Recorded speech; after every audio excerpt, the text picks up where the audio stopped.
Muy buenas noches. Mi nombre es Alberto Medina Méndez. Me va a tocar moderar este panel que de alguna manera cierra la primera jornada de este Congreso de Economía de la Escuela Austríaca, tan particular, con tantas presencias, con tantas ponencias a lo largo de la jornada. Todavía nos queda bastante por recorrer, pero había particular interés en esto que vamos a tener ahora como panel, en este panel sobre hacia una praxis política liberal, y es por eso que voy a presentar a los 4 integrantes de este panel. En primer lugar, casi dueño de casa en el día de hoy, anfitrión también, Agustín Spachesi, presidente del Partido Libertario y uno de los responsables de la organización de este ámbito. Aprovecho también para saludar a mi amigo Federico Fernández, que sé que también nos está acompañando a lo largo de esta noche como responsable central de esta maravilla que es este congreso que se hace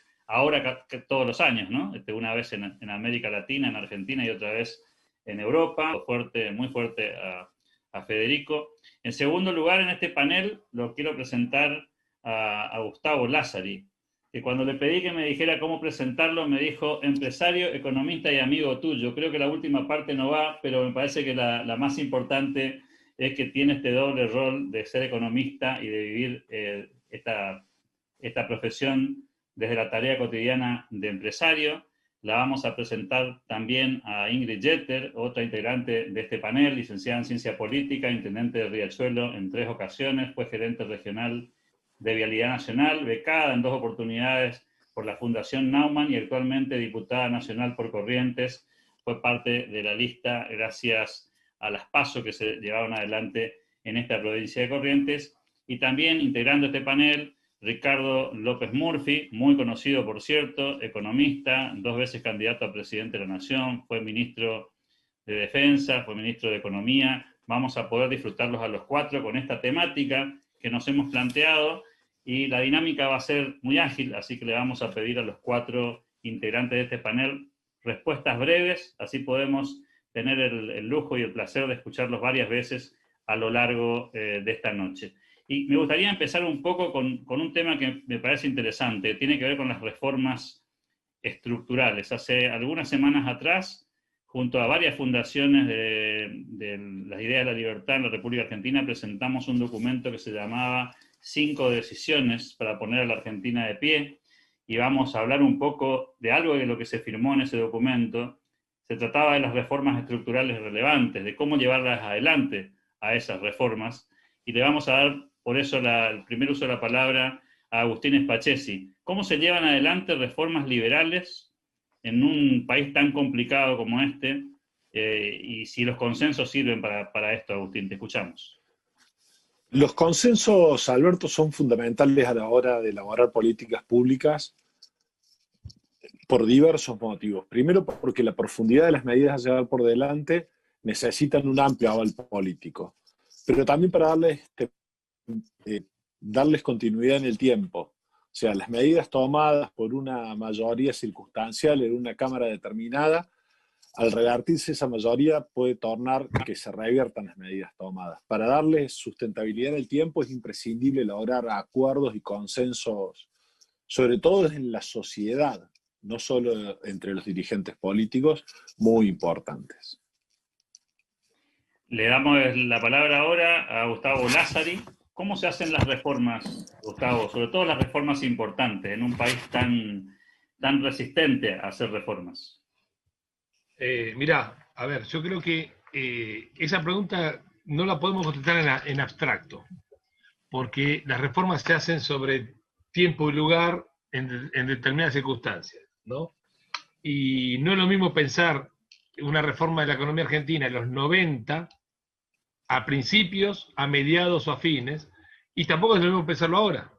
¿Por qué? Porque no es lo mismo pensar una reforma estructural con 40% de pobres que con 20%, ni con una inflación de 5.000 que con una de 40 yendo a 5.000. Digo, me meto un chascarrillo, pero posiblemente se cumpla el chascarrillo.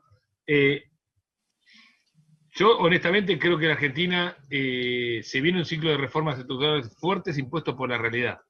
Y en algún momento vamos a tener una suerte de la bolsa o la vida, donde la sociedad va a exigir reformas estructurales fuertes, porque habremos llegado al punto límite de la inviabilidad.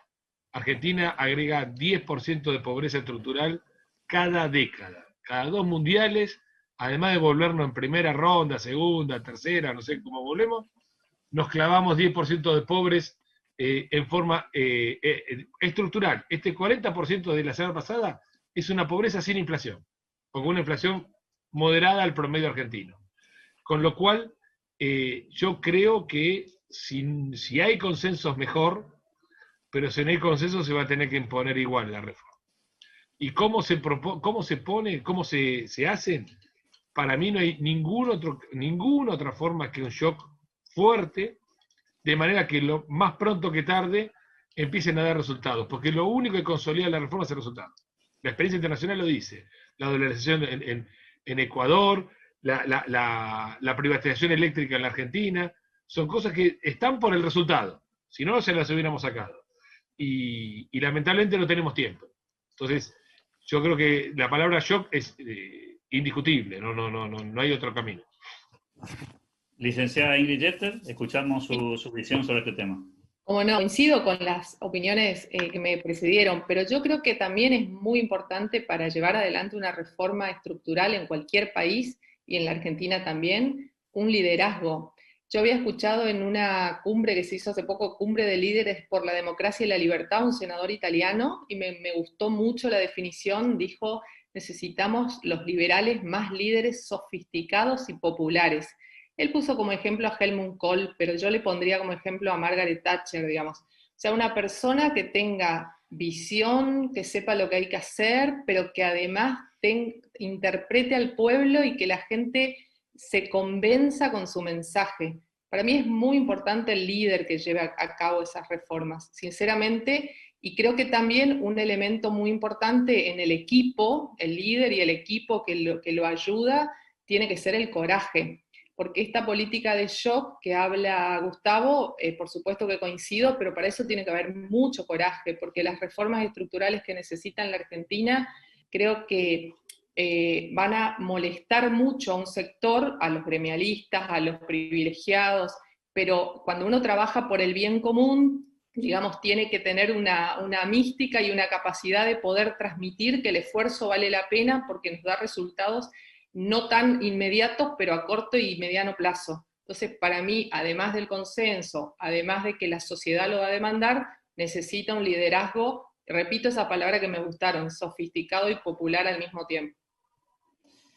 En el caso del doctor Ricardo López Murphy fue uno de los protagonistas de esa presentación del documento que comentábamos recién, en que tantas fundaciones hablaron de este tema de las reformas estructurales. Ricardo López Murphy fue uno de los presentadores centrales de aquel documento. Ricardo López Murphy, su opinión sobre cómo se llevan adelante las reformas estructurales. Yo usaría algunos ejemplos de la historia que creo que son importantes. Primero, como decía Gustavo Lázari, las circunstancias. O sea, Pellegrini impuso las reformas que nos duraron 55 años, de 1890 a 1945, tuvimos menos inflación que los de Estados Unidos y crecimos más. Eso fue producto de circunstancias que después se hicieron irreversibles, es verdad, que porque funcionaron, o sea, y eso, digamos, creó una cultura y una responsabilidad, tanto es así que uno de los gobiernos más exitosos de esa época, que fue el del presidente Alvear, gobernó 5 años para volver a la convertibilidad, y volvió al tipo de cambio de preguerra, o sea, al revés que los países europeos, y eso tuvo mucho que ver con el prestigio de tener una moneda sana, previsible, todo eso que hemos perdido, pero que alguna vez durante muchas décadas tuvimos. El segundo ejemplo que yo usaría es el de Ruth Richardson en Nueva Zelanda, o sea, una de las reformas más importantes de un país que tenía mucho estatismo, mucho intervencionismo, fue el de Nueva Zelanda, y yo creo que esa experiencia es muy importante para Argentina. ¿Por qué? Porque creo que estudiar ese caso, cómo fue las reformas, por qué, cómo se argumentó, la perdurabilidad que han tenido en el tiempo, Yo digo, yo miro los países a los que le va bien. Si tuve que mirar dos casos, el de Nueva Zelanda y el de Irlanda. Irlanda, después de la crisis del euro y la crisis que tuvieron ellos con los bancos, hizo una reforma, yo diría, lo que quiso hacer López Murphy en el 2001, digamos, pero a fondo lo hizo Irlanda. Irlanda es la economía que más ha crecido de Europa, ha tenido un desarrollo extraordinario.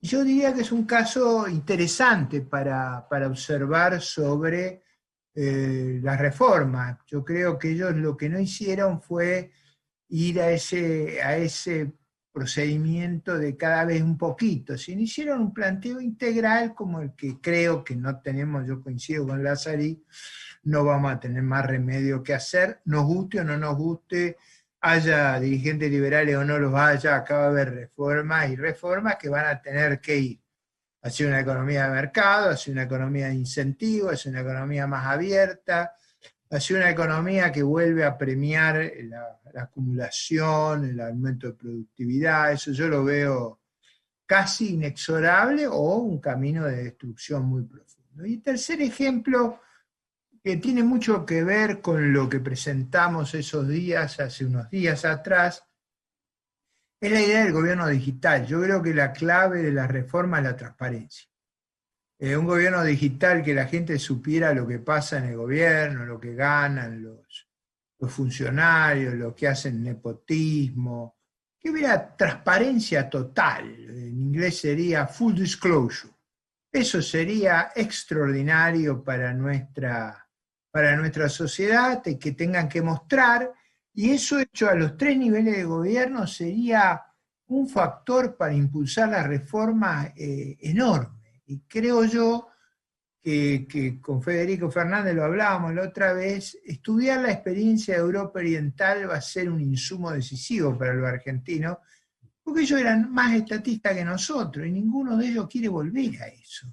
Entonces me parece que en ese aspecto, una de las cosas que Estonia ha hecho que ha tenido un impacto enorme es ese gobierno digital, todo automático. Ustedes se imaginan no tener que hablar más con ningún funcionario, que todo vaya por internet y que tenga que aprobar o rechazar automáticamente, que no pueda conversar, porque cada vez que conversan hay peaje. Entonces, un sistema sin peajes, eso desarma el sentido de la burocracia, del privilegio, del poder, y esa es una reforma liberal muy profunda.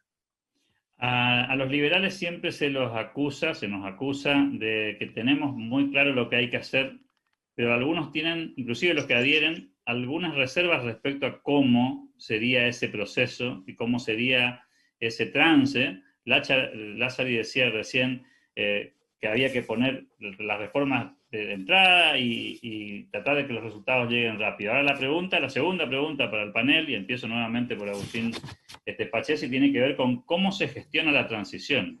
Ese momento que ocurre entre el momento en el que tenemos el coraje, la determinación e implementamos reformas estructurales, y ese momento en el que aparezcan finalmente los resultados del proceso. ¿Cómo se gestiona esa transición? Hablando de política y de praxis política liberal, Agustín Pachesi.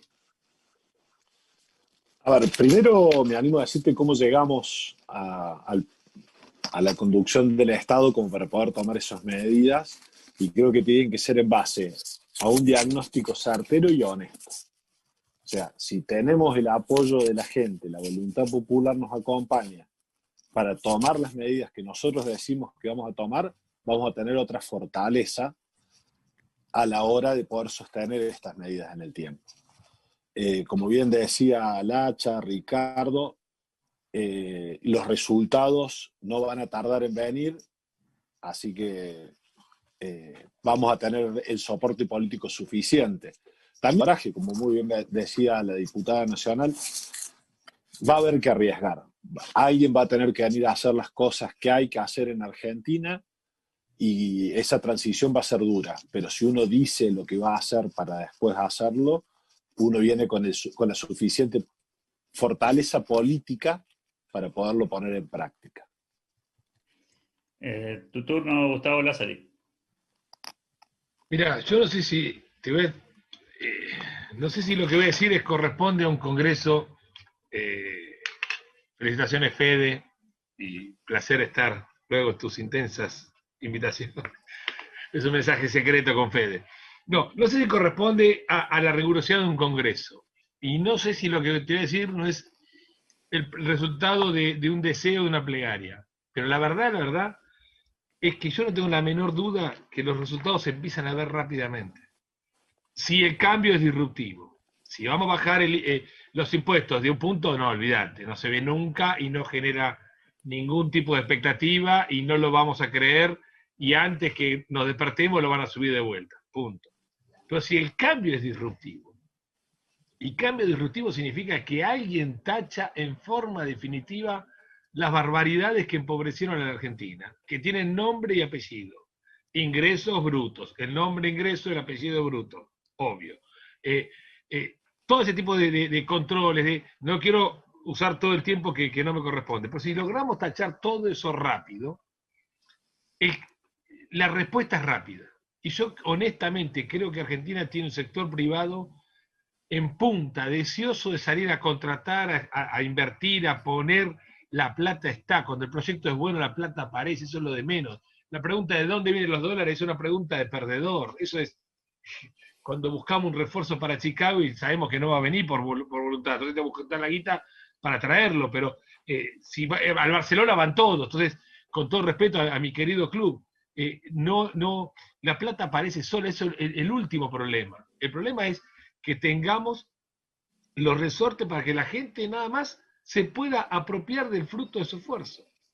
Entonces, si hacer la reforma, la Argentina empieza a levantar rápido, no necesitamos 30 años de crecimiento económico. La Argentina va a rebotar de una forma violenta. Mi miedo, y te lo digo con honestidad y con la poca rigurosidad o mucha que pueda tener desde el punto de vista analítico, mi miedo es hasta dónde te soporta la infraestructura y el crecimiento que puedes tener. Mi miedo es hasta dónde te soportan los puentes, hasta dónde tenés líneas férreas y líneas de alta tensión y líneas de gas. Ese es mi miedo. No cómo vamos a crecer, porque la gente va a crecer muy rápido. Porque si el cambio es disruptivo, si vos querés hacer un cambio de tortuga, y yo te puedo asegurar que no te da el tiempo, se te prende fuego antes. ¿Está? Ya lo intentamos el gradualismo, no va a funcionar. No hay ninguna posibilidad que funcione en Argentina. ¿Por qué no funciona? Por el tamaño del incendio en el cual estás. ¿Está? Si no tuviéramos esta crisis, quizás te la tomo, pero hoy no es materia opinable para mí. Licenciada Ingrid Jeter, diputada. Yo cuando vi el tema de transición lo entendí como el ahora, digamos, ¿no? Antes de llegar a poder hacer los cambios estructurales. No tengo duda que los cambios estructurales tienen que ser en shock, tienen que ser así, impuesto de exportación cero, impuesto IVA para bienes de capitales cero, una cosa, hasta Paraguay lo hizo, lo está haciendo últimamente. Pero, por supuesto, modernización absoluta de las leyes laborales, baja del gasto público, bueno, todas esas cosas, pero yo pensé más en cómo llegamos ahora. Y ahí digo, lo que tenemos que hacer es aprovechar todos los elementos que tenemos para, por lo menos, atajar este embate que hay del oficialismo con las marchas, lo que podemos hacer en el Congreso, con la justicia, y también con estos debates. Yo agradezco profundamente a Federico Fernández por la invitación, y justo en realidad una de las cosas que iba a decir de hacer en la transición era aprovechar las oportunidades que nos da la pandemia, por ejemplo, para modificar la educación. Yo soy una que hace bastante tiempo vengo viendo que la Argentina no puede ser que esté prohibida la educación a distancia para los menores de 18 años, y lamentablemente en el Congreso se sancionó una ley que dejaba sin efecto esa prohibición solo por la pandemia. Bueno, ahí por ejemplo tenemos que insistir en que se derogue el artículo ese que prohíbe, y creo que es una buena oportunidad porque ahora mucha gente vio que se puede estudiar, digamos, a través de los elementos esto que nos presta la tecnología. Y ahí quería aprovechar mucho lo que dijo antes Ricardo, usar la tecnología también, porque gracias a la tecnología nos permite mostrar más fácilmente los beneficios de los cambios que trae a la sociedad, digamos. Y el ejemplo, por supuesto, un ejemplo que me parece muy bueno es Estonia, que nosotros hicimos una charla Estonia desde el 90 hasta ahora y Venezuela desde el 90 hasta ahora. Cómo Estonia, usando la tecnología, la libertad de mercado, la atracción de inversiones exteriores y demás, hoy está compitiendo con los países vecinos en ingreso per cápita, y cómo Venezuela, donde avanzó el Estado desde el 90, ¿dónde está? Entonces, la verdad que creo que tenemos que, por un lado, aprovechar las oportunidades que nos da este tiempo, la pandemia, y por otro lado, trabajar en los consensos. Y este tipo de debate me parece muy positivo en ese aspecto. Doctor Rick, ¿cómo se administra la transición? ¿Cómo se gestiona la transición? Yo ahí creo que mi supuesto en el caso argentino, hubo varios intentos de reforma, algunos a mí me parece que fueron positivos, pero digo, más allá de eso, de experiencias históricas que uno puede citar, de transformaciones que ocurrieron en el país. Yo digo, yo soy tan grande que yo me acuerdo cuando producíamos 18 millones de toneladas de grano, podemos producir 150. Digo, no, y no era tan chico, o sea, ahí hubo una revolución formidable, como hubo en muchas cosas que la Argentina tuvo su cambio y su, digamos, yo era joven, tener teléfono era una cosa que solo le ocurría a los acomodados del régimen, no había acceso. Más debo confesar, cuando fui a estudiar a Estados Unidos, la única cosa que me sorprendió enormemente fue que pedí el teléfono y me lo pusieron el día que llegué. Eso en Argentina tardaba 20 años, era una cosa impactante. Digo, hubo transformaciones acá que ocurrieron que son extraordinarias, y si no las logran revertir, vamos a tener a la par del mundo digital una revolución, porque a veces la revolución la hace el propio cambio tecnológico, que a veces se sobreimpone sobre cambios institucionales y genera transformaciones muy profundas. Pero creo que yo le escaparía al bulto si no estuviera con Gustavo en el tema. A mí me parece que vamos a una crisis muy profunda, una crisis que va a requerir reformas muy profundas, la va a tener que hacer este gobierno, aunque ustedes no lo puedan creer, y eso va a dramáticamente cambiar el discurso y la narrativa en la Argentina. Y allí yo siempre traigo a colación algo que pasó en Alemania en el 48. En Alemania, Röpke contaba, uno de los Ordo Economists, que fue uno de los ideólogos de todos estos cambios, Eucken y Röpke, contaban que cuando se liberó la economía alemana, que estaba amarrada con una cantidad de regulaciones y de, digamos, de dirigismo, se produjo una revolución productiva increíble, la gente dejó de perder tiempo. Y parte de la revolución nuestra, una de las propuestas, Alberto, que hicimos, es que el Estado no puede ser anti-innovación. O sea, la innovación es como indubio pro reo. O sea, en la duda usted es inocente, en la duda usted innova. Eso sería tremendo en la Argentina. Y yo espero que esa falta de intervención del Estado, de obligarlo a seguir una regla presupuestaria estricta, de volver a tener moneda, produzcan en la Argentina un cambio radical de nuestras costumbres. Yo recuerdo cuando pasamos de 21.000% de inflación a inflación prácticamente internacional, la transformación que fue la Argentina, porque vivíamos, cuando era 21.000%, todos ustedes son jóvenes, no se acuerdan, íbamos 2 o 3 veces por día al banco. Eso se acabó. Y de golpe el país se organizó. Entonces, yo tiendo a pensar que esas circunstancias de reforma, la transición no va a ser hecha en vacío, va a ser hecha en una crisis que va a ser extenuante, y las nuevas reglas van a surgir casi como una necesidad. Ahora, puede que no se animen, puede que la decadencia siga. Por ejemplo, en Cuba yo hace 30 años que sigo las discusiones de los economistas cubanos y están tratando de resolver el problema de múltiples tipos de cambio. No lo han podido hacer. ¿Cuál es la razón? porque el problema es transparentar la información. Y ese es un punto muy liberal.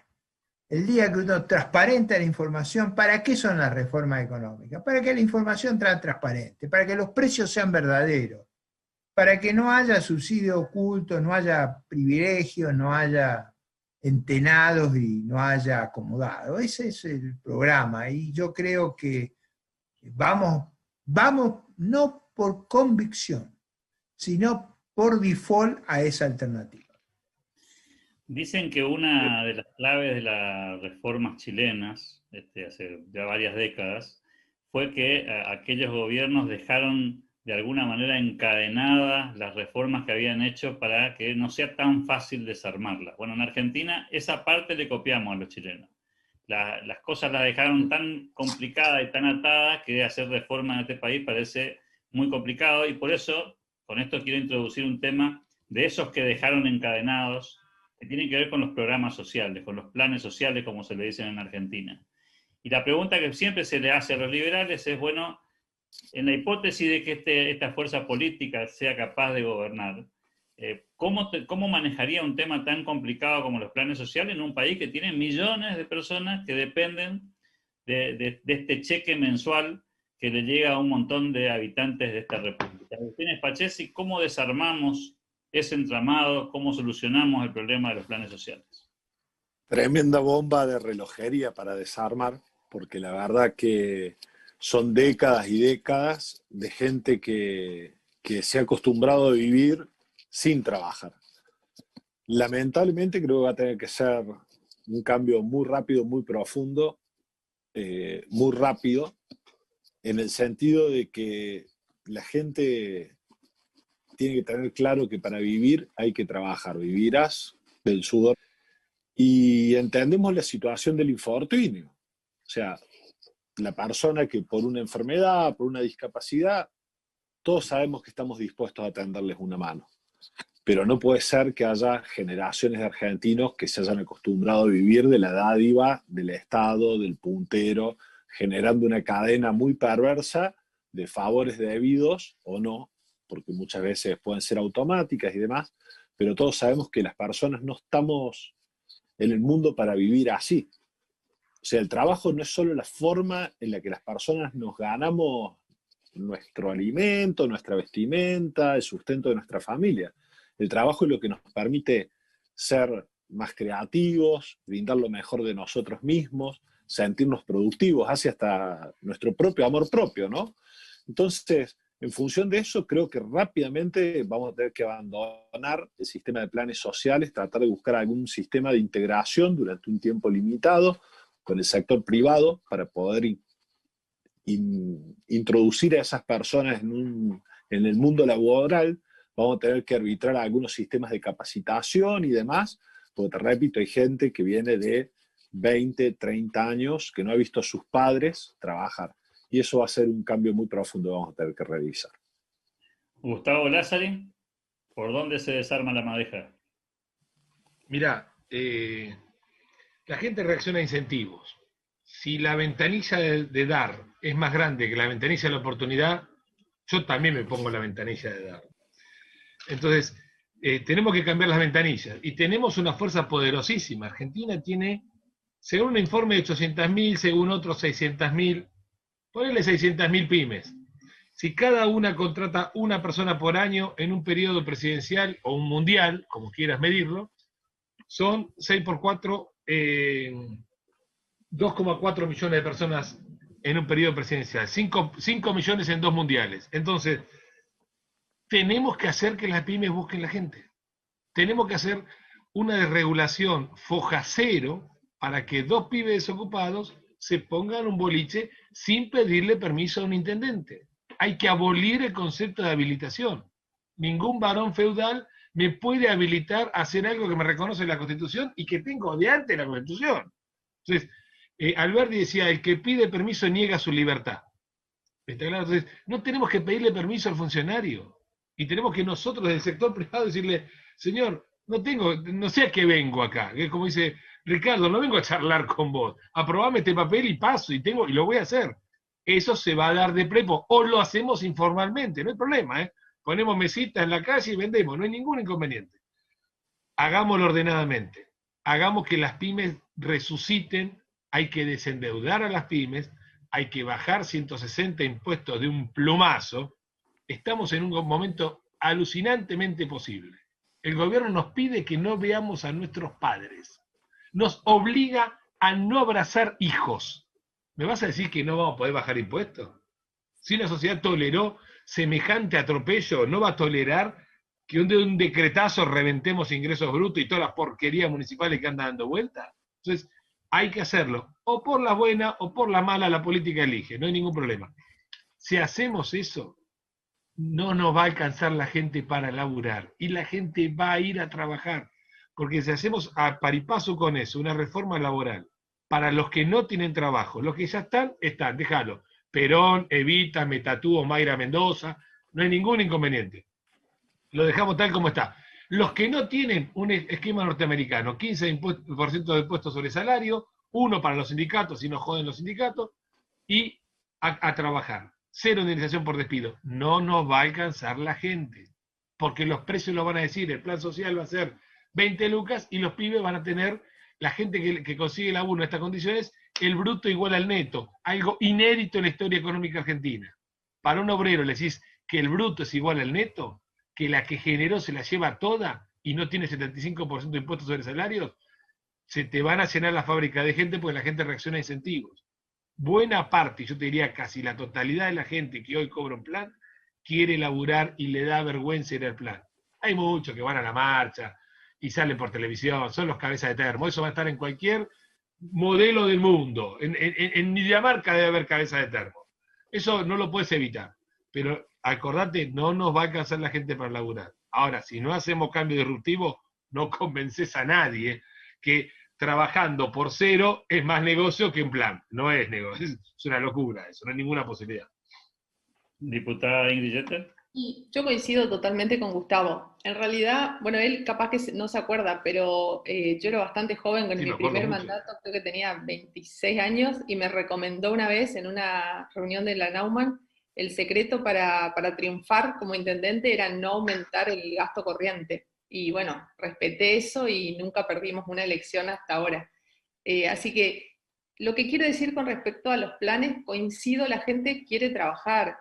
Yo he estado mucho en política, en campañas, he hablado con la gente humilde, y fíjate vos que una de las cosas que a mí me dijeron en la campaña del año pasado, en un barrio muy humilde, que no le iban a votar no le iban a volver, no sé si le votaron antes, pero que no le iban a votar a Macri porque no sacó los planes. Me dijo una señora muy humilde, me dice, los borrachos siguen tomando cerveza en la esquina y nosotros pensamos que a todo eso le iban a sacar los planes. Y entonces uno de mi equipo le trató de convencer, bueno, pero lo que pasa es que es difícil.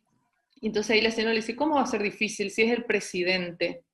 Por eso cuando yo digo que es importante el coraje, el valor y ejercer el poder cuando uno está, me parece que la gente espera eso.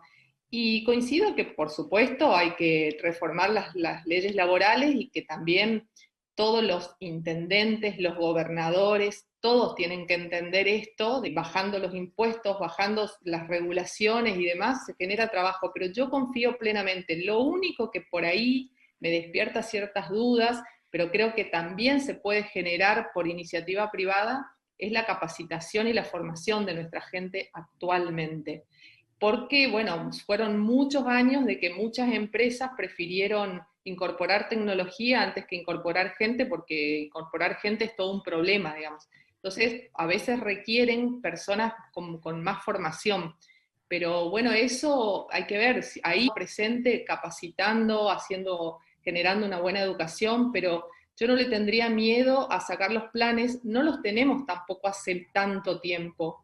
Si nosotros miramos hasta en el 2008, creo que teníamos la mitad de lo que tenemos hoy. O sea que, y empezó con el plan Trabajar, me acuerdo con Caro Figueroa, pero que era como un plan donde se capacitaban, y eran $200, porque era 1 a 1, y hoy serían 30.000 pesos.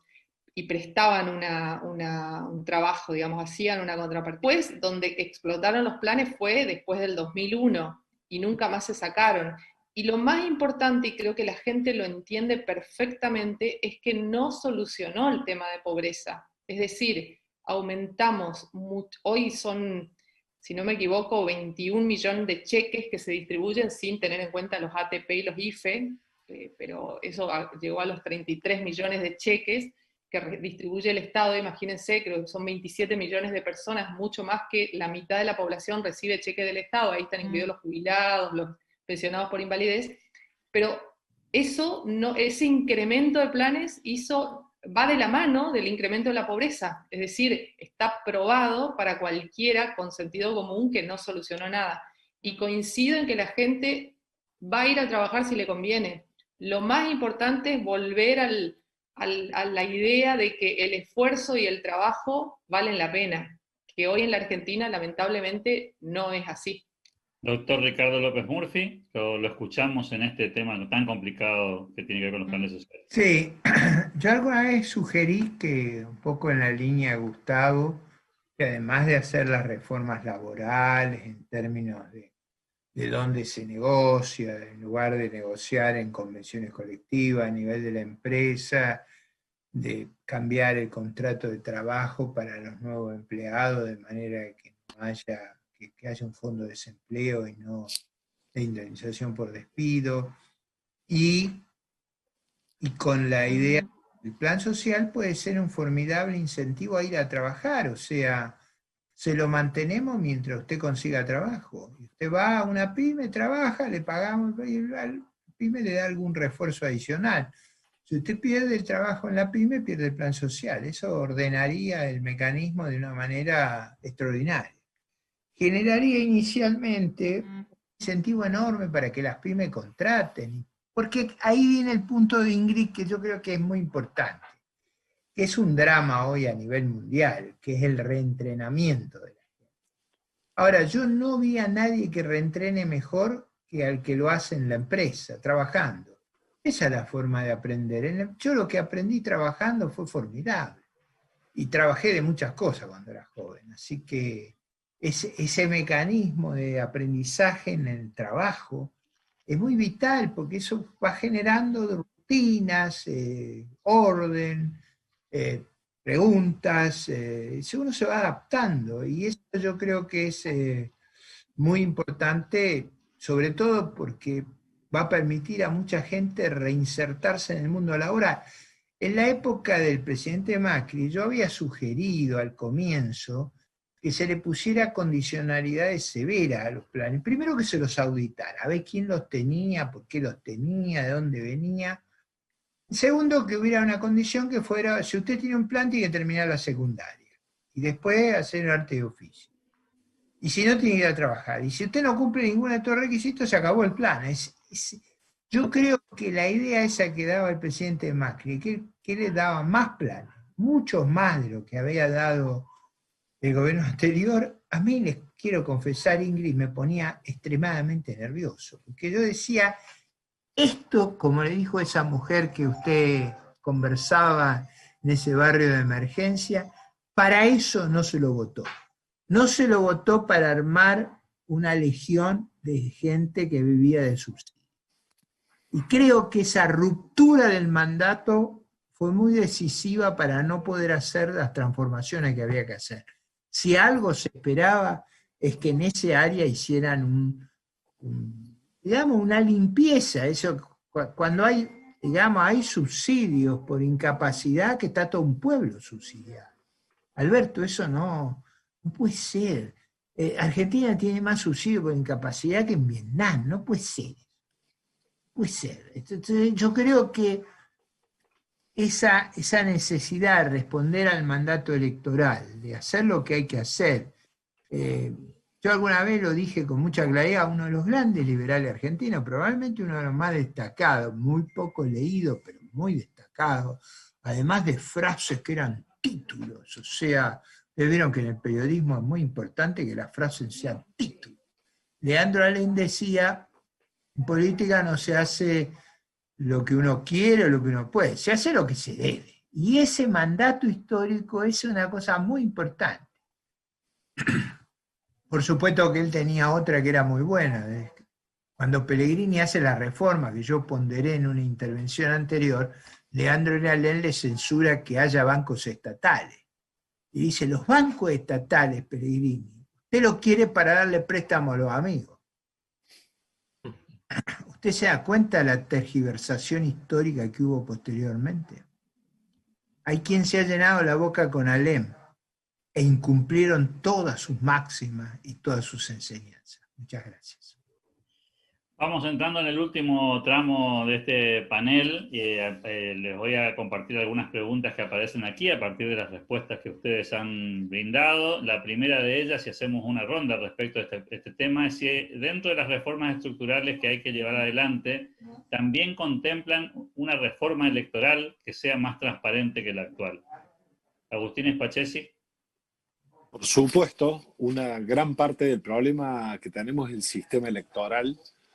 Hay reformas que podrían ser muy rápidas, como por ejemplo la boleta única de papel. En la provincia de Córdoba la tenemos. Para mí el mejor sistema es el que tiene la provincia de Santa Fe, que es boleta única de papel y por tramos, lo cual facilita al elector rápidamente poder distribuir el poder ejecutivo para uno, legislativo para otro, tribunales de cuenta para otro. Pero eso podría ser prácticamente implementado de inmediato. Después hay sistemas ya que hay que trabajar un poco más, como buscar algún sistema de voto preferencial para romper con las listas sábanas, y después también hasta con la misma propia ley de partidos políticos, ¿no? Yo nunca terminé de entender por qué la necesidad de una persona de contar con un partido político para ser candidato a diputado de la nación, a intendente, a gobernador y demás. Cumplidos los requisitos de rigor, presentación de declaraciones juradas y demás, adelante. Pero para no extenderme, creo que con buscar un sistema electoral muy similar al de la provincia de Santa Fe, para empezar, me doy por satisfecho. Muy bien, Agustín Spachesi, te escuchamos, Gustavo Lázari, si tenés algo para aportar en esta dirección. ¿Parte de las reformas son las reformas electorales? Primero, no es mi tema, te toco un poco de oído, pero solamente una pequeña reflexión. Si hacemos una reforma económica que se puede hacer en este contexto, que la puede hacer hasta Cristina, no sé cualquiera. No digo que sea probable que la haga Cristina, pero si quisiera, pudiera. Hay mucho de voluntad política en hacer la reforma. Seguramente va a crecer una demanda de la sociedad por mayor transparencia. Y la reforma que dice Agustín Spachesi se puede hacer con mayor facilidad y mayor consenso y mayor viabilidad. Ahora, no quiero poner la reforma económica como hija de la reforma electoral, porque ahí no la tenemos más. Yo coincido que hay que ir a un modelo tipo Agustín, como es, pero va a surgir a partir de un crecimiento económico que surge a partir de reformas económicas. Y las reformas económicas son posibles en ese escenario. Gracias, Gustavo Lázari. Diputada Jeter. Yo creo que la reforma electoral es indispensable. No hay forma con este sistema electoral. Vimos el diputado Ameris, es el mejor ejemplo, la gente que llega. Una cosa que me olvidé hoy al principio, el populismo para mí está muy relacionado a la baja calidad de la dirigencia. Y el sistema electoral para mí se tiene que reformar básicamente porque el representado tiene que estar comprometido con la ciudadanía. Hoy el diputado que llega está comprometido con el que le puso en la lista. No siente ningún compromiso con el votante, con su provincia, con nadie, solo con el que le puso en la lista para que le vuelva a poner. Lamentablemente nuestro sistema electoral hoy está armado de esa forma y por eso para mí el cambio es imprescindible, si no, no quiero caer en lo que no quiere Gustavo, que va a ser, pero hoy como lamentablemente llega gente que no tiene ningún tipo ni de vocación por lo público, muchas, y tampoco compromiso con la gente que lo eligió, no le debe nada a la gente, porque en realidad la gente opta por 3 listas y por ahí elige uno de ellos y entra el resto, digamos. Así que el sistema electoral, para mí tenemos que ir al voto electrónico, no hay ninguna excusa para que no tengamos voto electrónico donde se vote de a uno. Y coincido con con el presidente del Partido Libertario, que muy posiblemente hasta tenemos que reformar la ley de partidos políticos, y en los municipios, en todos lados pueden presentarse personas sin necesidad de tener un partido atrás. Me parece que la gente los puede elegir y después los castiga si no le gustó y elige otra cosa. Pero indispensable que cada elector vote de a uno, sin ningún tipo de lista, y después demande al elegido. Doctor Ricardo López Murphy. La reforma de Agustín tendría una cuestión económica muy valiosa. La plata que se gasta en hacer las boletas electorales es colosal. Con este régimen de una boleta única ahorraríamos un montón, como por ejemplo si emitiéramos billetes de 10.000 y de 20.000 pesos, nos ahorraríamos un montón de plata. Esto de emitir billetes de $7 y importar desde Brasil hasta la impresión de billetes da una idea de la locura que hemos alcanzado en Argentina. La boleta única sería formidable en ese aspecto. Alguna vez en el pasado, hace muchos años atrás, yo propuse un régimen trinominal, que es 2 por la mayoría, 1 por la minoría, en todos los tipos de elección, con el afán de lo que decía Ingrid recién, con el afán de que el elector conociera a su representante. Yo creo que el caso de Ameri es extraordinario, porque eso revela la putrefacción del sistema. Yo conocí extraordinarios legisladores salteños, uno de ellos fue mi compañero de fórmula, profesor emérito de Derecho Constitucional. ¿Cómo se pudo pasar de Ricardo Gómez Díez a Ameri? Me parece que es una... No estoy haciendo un cargo a los salteños, estoy, digamos, reflexionando en general. Creo que hay un tema ahí de calidad de la política que si no la corregimos nos va a destruir. Tenemos 2 minutos para el final de esto, así que les pido 30 segundos a cada uno. Un párrafo sobre el tema educativo que aparece entre las preguntas que están haciendo las personas. Así que 30 segundos cortito, Agustín Pachesi. Estás sin micrófono. Estás muteado. Rápidamente apostar por la calidad educativa, empoderando a las familias. Eso es fundamental en la facultad, en los colegios para acceder a los cargos. La generación de riqueza en el futuro pasa por el conocimiento. Si no mejoramos en educación, no vamos a tener posibilidad de prosperar. Gustavo Lázari. Mira, yo estoy seguro que la reforma educativa pasa principalmente, y no diría únicamente, pero principalmente, como liberal, por una escuela libre de bullying. El primer tema que tenemos que tratar es que ningún chico puede quedar atrás en una escuela por un tema de maltrato, discriminación o acoso. Parece una estupidez, nadie le da pelota, pero los pibes no quieren ir al colegio porque el colegio está encerrado. Y como liberales las paredes nos molestan, los muros nos molestan, los timbres nos molestan, y tenemos que hacer que los chicos dentro de la escuela estén absolutamente libres de bullying. Hay mucha deserción por bullying. Entonces, al docente, a la autoridad educativa, además de cambiar los contenidos, además de liberalizar contenido, etc., todo eso sí, pero la primera medida nuestra tiene que ir a escuela libre de bullying. Esa tiene que ser la primera bandera liberal. Diputada Jeter, 30 segundos. Para mí, para liberar del bullying, hay que liberar las escuelas. O sea, el que no quiere ir a la escuela y hacer escuela por computadora, que lo pueda hacer. Y para el secreto en la docencia, en la escuela, y en la educación, para mejorarla, son los docentes. Yo creo que hay que ver Finlandia. Finlandia tiene 14 institutos de formación docente y nosotros tenemos 1.300. Y con eso damos un ejemplo, digamos. Elegir y formar buenos docentes nos va a asegurar una mejor educación. Doctor Ricardo López Murphy. Yo he propuesto hace muchos años becas a todos los chicos para que los padres elijan el colegio que quieran ir y que los colegios se financien con las becas.